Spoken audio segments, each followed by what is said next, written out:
Hello friends, कैसे हैं आप सभी। बहुत बहुत स्वागत है आपका हमारे YouTube channel study with smartness में। आज हम फिजिक्स के एक नए टॉपिक की ओर शुरुआत करने जा रहे हैं, जिसका नाम है गति या मोशन। गति जो कि फिजिक्स के लिए बहुत ही इम्पोर्टेंट टॉपिक है। हमारे एग्ज़ाम्स में इससे रिलेटेड बहुत ही अच्छे क्वेश्चंस बनाए जाते हैं। तो चलिए स्टार्ट करते हैं आज का लेक्चर। तो सबसे पहले हम देख लेते हैं गति आखिर होती क्या है, किसे हम गति कहते हैं। चलिए डेफिनेशन एक बार देख लेते हैं। डेफिनेशन हालांकि एग्जाम्स में पूछी नहीं जाती है, लेकिन फिर भी हमें पता होनी चाहिए कि गति की आखिर होती क्या है। यदि कोई वस्तु अन्य वस्तुओं की तुलना में समय के सापेक्ष स्थान में परिवर्तन करती है तो इस अवस्था को हम गति या मोशन कहते हैं। देखिए बहुत ही छोटा सा इसका मतलब है, कहने का वस्तु की स्थिति में परिवर्तन ही गति कहलाती है। यदि वस्तु की स्थिति में परिवर्तन हो रहा है तो वह गतिशील है। यदि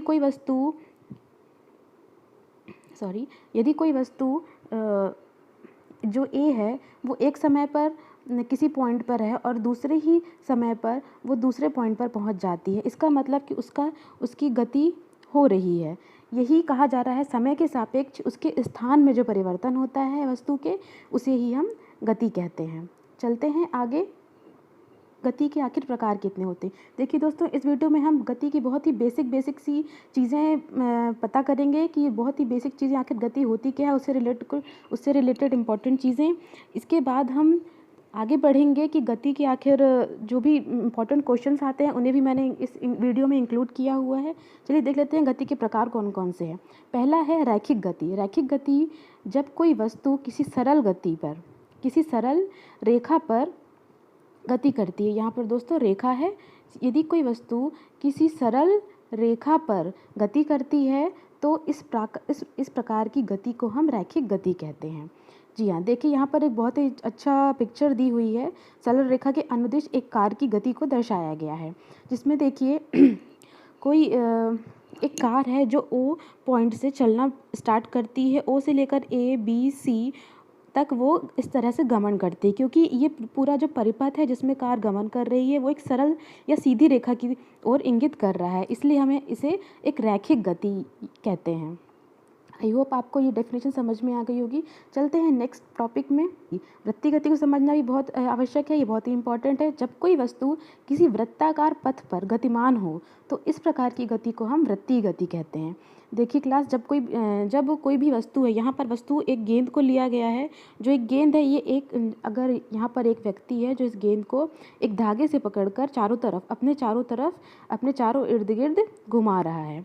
यहाँ पर जो इस गेंद का जो परिपथ तैयार हो रहा है वो एक गोल वृत्ताकार परिपथ तैयार हो रहा है। इसी तरह इसलिए जब इस गेंद को हम एक वृत्ताकार परिपथ में चारों तरफ घुमाते हैं तो हम इसे वृत्तीय गति की कहते हैं कि इस गेंद की वृत्तीय गति हो रही है। चलते हैं नेक्स्ट पॉइंट की ओर। दूसरा है दोलनीय गति। देख लेते हैं दोलनीय गति क्या कहलाती है।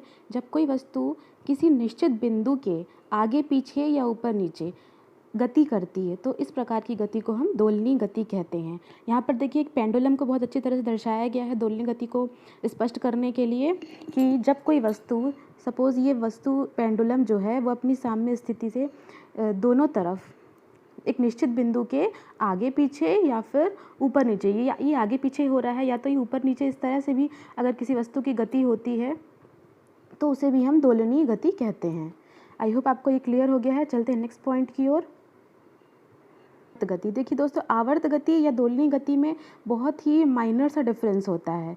आवर्त गति की एक बार हम डेफिनेशन पढ़ लेते हैं। वैसी गति जिसमें कोई कण किसी निश्चित समय अंतराल के लिए बार बार दोहरावे तो इस प्रकार की गति को हम आवर्त गति कहते हैं।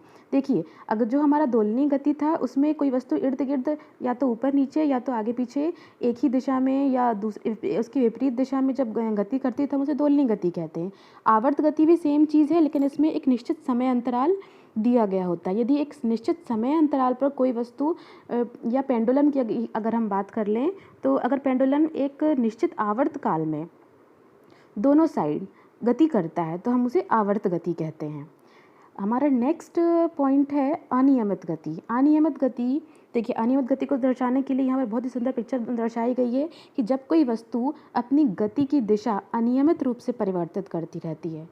अनियमित रूप से परिवर्तित करती रहती है, तो इस प्रकार की गति को हम अनियमित गति कहते हैं। यहाँ पर एक आपको फुटबॉल पिच दर्शाया गया है, जहाँ पर जो प्लेयर्स हैं वो एक फुटबॉल के पीछे दौड़ते हैं। तो यहाँ पर जो फुटबॉल के पीछे दौड़ने वाले जो प्लेयर्स होते हैं, उनकी गति निश्चित नहीं होती कि वो किस दिशा में गति करने वाले हैं या किस वेग या किस त्वरण से गति करने वाले हैं। इसी गतियों को जब किसी भी दिशा में, किसी भी वेग, किसी भी त्वरण, मतलब कि किसी भी समय जब वस्तु की गति अनियमित रूप से परिवर्तित होती रहती है, तो हम उसे अनियमित गति कहते हैं। चलते हैं नेक्स्ट टॉपिक में दोस्तों। हमारा 6 पॉइंट है घूर्णन गति। घूर्णन गति वैसी गति जिसमें कोई कण किसी बिंदु के चारों ओर बिना स्थान परिवर्तन किए घूमता हो, तो उस प्रकार की गति को हम घूर्णन गति कहते हैं। देखिए, घूर्णन गति को यहाँ पे बहुत ही सुंदर तरीके से दर्शाया गया है। यहाँ पर एक पृथ्वी है, जैसे कि हम सब जानते हैं कि पृथ्वी जो है अपने अक्ष पर 24 घंटे घूमती है, या 24 घंटे जब वो अपने अक्ष पर एक ही दिशा में घूमती है। यहाँ पर दिशा की बात इम्पॉर्टेंट नहीं है, लेकिन ये कि जब कोई वस्तु अपने अक्ष पर चारों ओर बिना अपना स्थान परिवर्तन किए जब वो चारों ओर घूमती है, तो उस प्रकार की गति को हम घूर्णन गति कहते हैं। यहाँ पर स्थान परिवर्तन नहीं होता, इस बात का ज़रूर ख्याल रखें। चलते हैं आगे। चलिए क्लास, अभी यहाँ पर हमें बेसिकली जो गति के लिए जानकारी थी वो इतनी ही थी। आगे वाले वीडियोस में हम और भी ज़्यादा डीप नॉलेज देखेंगे कि गति आखिर होती क्या है, उसमें कौन कौन सी चीज़ें इन्वॉल्व होती हैं। यहाँ पर हम जल्दी से जो भी ऊपर पढ़ाया गया है उसका एक क्विक रिव्यूज़ देख लेते हैं। हमारा क्वेश्चन नंबर 1 है, स्थिति में परिवर्तन एक गति है, इसकी व्याख्या निम्न में से किस या किन रूपों में की जा सकती है। स्थिति में परिवर्तन एक गति है, इसको हम किन किन रूपों में व्यक्त कर सकते हैं। ऑप्शन 1 है हमारा तय की गई दूरी, ऑप्शन 2 है विस्थापन, ऑप्शन 3 है ए और बी दोनों, या फिर 4th ऑप्शन इनमें से कोई नहीं। तो दोस्तों इसका करेक्ट ऑप्शन है ऑप्शन 3, और ए और बी दोनों, मतलब तय की गई दूरी और विस्थापन। थोड़ा सा इसके बारे में देख लेते हैं कि क्या कहना चाह रहा है ये क्वेश्चन। स्थिति में परिवर्तन एक गति है, इसकी व्याख्या तय की गई दूरी या विस्थापन के रूप में की जा सकती है, दोनों के रूप में की जा सकती है, क्योंकि एक वस्तु की गति का समान या असमान होना उस वस्तु के वेग पर निर्भर करता है, जो कि नियत या बदल रहता है। किसी वस्तु की प्रारंभिक एवं अंतिम स्थिति के बीच की न्यूनतम दूरी को हम वस्तु का विस्थापन कहते हैं। बहुत अच्छी चीज़ दी हुई है यहाँ पे, किसी वस्तु की प्रारंभिक एवं अंतिम स्थिति के बीच की दूरी को ही हम, न्यूनतम दूरी को ही हम विस्थापन कहते हैं। और क्वेश्चन में भी हमारे साथ यही कहा गया है कि यदि स्थिति में परिवर्तन की एक गति हो, उसको हमें समझाना है, तो उसके लिए 2 चीज़ें बहुत इंपॉर्टेंट हो जाती हैं, तय की गई दूरी और दूसरा होता है विस्थापन।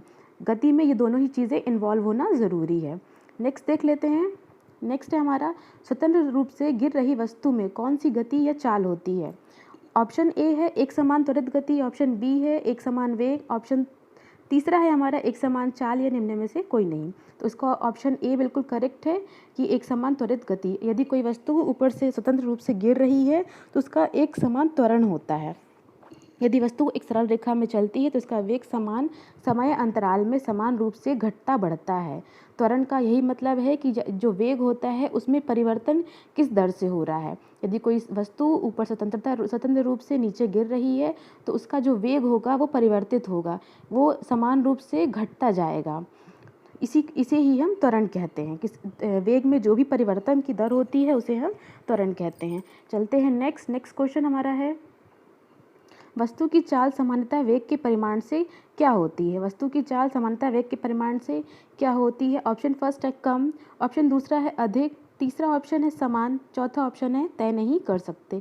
इसका करेक्ट ऑप्शन है कि वस्तु की चाल सामान्यतः वेग के परिमाण से हमेशा अधिक होती है। जी हाँ, वस्तु की जो चाल होती है वो वेग के परिमाण मतलब कि वेग की जो वैल्यू होती है उससे हमेशा ज़्यादा होती है चाल। चलते हैं नेक्स्ट क्वेश्चन की ओर कि स्वाभाविक अवस्था क्या है। किसी वस्तु की स्वाभाविक अवस्था क्या है, क्या वो हमेशा गतिज अवस्था में रहती है, या फिर सेकंड ऑप्शन है हमारे पास विराम अवस्था में, 3 ऑप्शन है शून्य अवस्था में, या फिर 4था ऑप्शन है इनमें से कोई नहीं। तो इसका करेक्ट आंसर है कि किसी वस्तु की स्वाभाविक अवस्था उसकी विराम अवस्था होती है। जी हाँ, इसका करेक्ट ऑप्शन है किसी वस्तु की स्वाभाविक अवस्था उसकी विराम अवस्था में। कोई भी वस्तु जब तक उस पर किसी तरह का बल आरोपित नहीं किया जाता वो एक विराम अवस्था में ही रहती है। किसी वस्तु पर या तो बल विपरीत दिशा में या समान दिशा में लगाया जाएगा तभी उसकी स्थिति में कोई परिवर्तन आता है। हमारा 5th क्वेश्चन है, किसी स्थान पर रखा कोई पिंड किस अवस्था में गति नहीं करता है। बहुत ही अच्छा क्वेश्चन है दोस्तों। देखिए इसके ऑप्शन क्या हैं, एक समान बल की दिशा में, दूसरा है विपरीत अधिकतम बल की दिशा में, तीसरा है संतुलित बल की अवस्था में, या फिर चौथा इनमें से कोई नहीं। हमसे क्वेश्चन पूछा जा रहा है किसी स्थान पर रखा कोई पिंड किस अवस्था में गति नहीं करता है। देखिए अभी मैंने बताया कि अगर कोई पिंड है उसे अपनी अवस्था से अगर परिवर्तन चाहिए तो उसमें किसी न किसी ओर से हमें बल आरोपित करना होगा, तभी उसकी अवस्था में कोई परिवर्तन या उसके स्थान में कोई परिवर्तन होगा। यदि किसी पिंड को अवस्था में परिवर्तन नहीं चाहिए तो उसे हमें चारों तरफ से संतुलित बल देना होगा। संतुलित बल देने के बाद ही वो अपनी अवस्था पर जमे रहने के लिए तत्पर होगा, अन्यथा हम जिस ओर से बल लगाएंगे पिंड उसी ओर चल देगा। इसलिए इस क्वेश्चन का जो सही आंसर है वो हो जाता है 3rd ऑप्शन संतुलित बल की अवस्था में कोई भी पिंड गति नहीं करता है। Thanks for watching classes. आज के लिए इतना ही। गति के लिए बहुत ही बेसिक से क्वेश्चन थे, बहुत ही बेसिक नॉलेज था यहाँ पे। नेक्स्ट वीडियोज़ में हम थोड़ा सा और गति के बारे में और अध्ययन करने जाएंगे। तब तक के लिए थैंक यू।